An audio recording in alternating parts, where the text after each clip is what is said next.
현대차가 오늘 지난해 역대 최대, 2년 연속 역대 최대 매출을 기록한 지난해 실적을 밝혔습니다.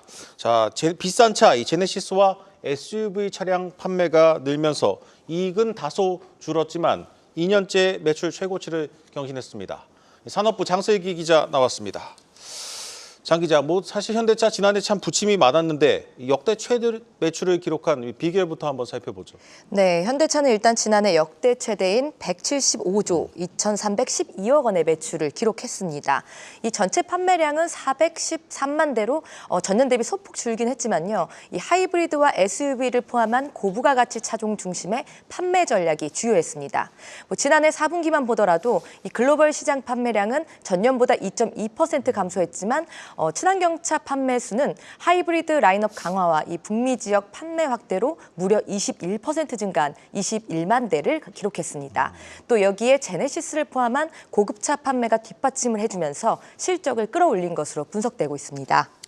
네, 내일 기아도 실적 발표를 앞두고 있는데 이 증권사 전망대로라면 기아는 조금 더 좋은 실적을 낼 것으로 보입니다. 네. 이익은 물론 매출까지 신기록이 예상되고 있죠. 네, 맞습니다. 기아도 내일 오후 2시경에 이제 실적을 공시할 예정입니다. 이 기아의 경우에는 지난해 전년보다 10%가량 증가한 12조 8천억 원의 영업이익이 좀 전망되고 있고요. 매출의 경우에는 사상 첫 100조 원 돌파가 유력합니다.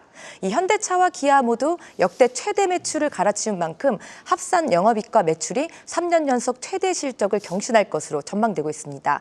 또 여기에 현대모비스의 추정 실적까지 포함할 경우 현대차 그룹 삼형제의 이 합산 매출은 전년도에 이어서 지난해에도 300조 원대를 넘어설 것으로 예상됩니다. 네. 이제는 올해로 눈을 한번 돌려보겠습니다. 현대차 올해도 걱정이 많습니다. 특히 주력 시장인 미국에서 참 불확실성이 가득한데 그래도 지난해 영업이익보다 많은 16조 9천억 원을 투자하겠다는 거 보면 난관을 정면 돌파하겠다. 이런 의지로 보입니다. 네, 맞습니다. 현대차도 오늘 컨콜에서 올해는 예측하기 어려운 경영 환경이 지속된다. 이렇게 좀 전망을 했습니다. 네. 실제 트럼프 대통령이 취임하자마자 중국과 멕시코 그리고 캐나다에 대한 최대 25%의 관세 부과를 좀 예고를 했는데요. 현대차와 기아 모두 영향권에 있습니다. 또 여기에 전기차 보조금 폐지와 같은 악재도 남아있는 만큼 이 자동차 업계 위기가 더욱 커질 것으로 지금 전망이 되고 있습니다. 하지만 이 현대차는 미국 현지에 이미 3곳에 생산 공장을 보유하고 있는 만큼 탄력적인 생산량 조절을 통해서 위기를 돌파하겠다는 계획입니다. 또 전기차 보조금 폐지와 관련해서는 이 의회를 통과하는 과정이 금방 이뤄지지는 않을 것이라면서 올해까지는 보조금이 유지될 가능성이 있다. 이렇게 컨콜에서 직접 언급했습니다.